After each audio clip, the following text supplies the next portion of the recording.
Hello and welcome to this Rich Dad Poor Dad summary by Robert Kiyosaki. So in this summary, I want to go over the key points that I found in the book. Overall, I thought this was a fantastic book and I give it a 9 out of 10. It has really simple language and is good for anybody coming from a background where they have no financial exposure at all. It shows you how to generate income for yourself and then put this income into appreciating assets that will make you money on the side. So the first point is to start working for yourself. When you work for somebody else, you do all the work and then somebody else reaps the benefit from that. If you stay in this routine, then you won't see any financial growth because you're not able to get all that money for yourself and put it into assets that are going to appreciate and value for you. Most people follow the mantra that if they go to school, work hard and then get a good job, that they will end up getting financial growth. But this is a flawed system and you get confined to the rat race if this is the case. Point 2 then is relationship with money. So we have two emotions that really drive our relationship with money, and they are greed and fear. So greed is that we focus on the things we can buy. So when somebody goes out and they get a promotion, normally they go and squander the raise that they get from this promotion on fancy things like a car or a holiday. Fear then is the fact that if people think that they will never have enough money, so they don't want to invest in risky things like stocks or in real estate. And this is really the two emotions that would drive what our relationship is with money. Point 3 then is to invest in your financial knowledge. So most people have no knowledge in the areas of accounting and investing, and really people who have an understanding of these areas can really benefit in society from investing in a lot of different asset classes. People max out their credit cards and have absolutely no knowledge about how to keep their expenses under control. We see politicians as well then with no financial expertise, and that's why a lot of economies are in staggering economic debt. As well as that then, we'll see that 75% of Americans have ineffective pensions, and this just shows the lack of financial knowledge over in the US and in a lot of different economies in the world. And the ways then to be able to invest in your financial knowledge are to set goals and to acquire education.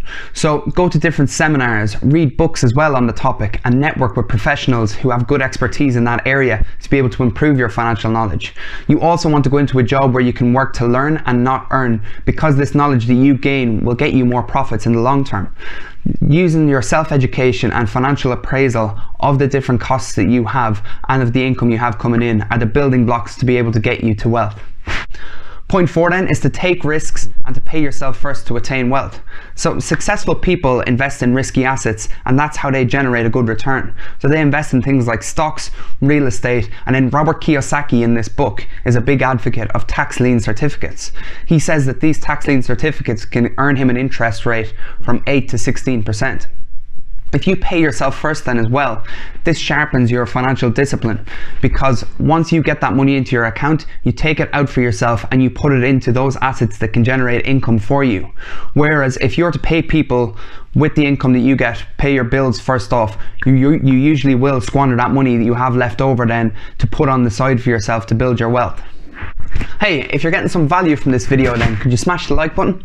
So the 5th point then is investing in appreciating assets such as stocks. For anybody who hasn't seen my video about how I pick my stocks, I'd urge you to go and watch it. So it's popping up in the top corner now.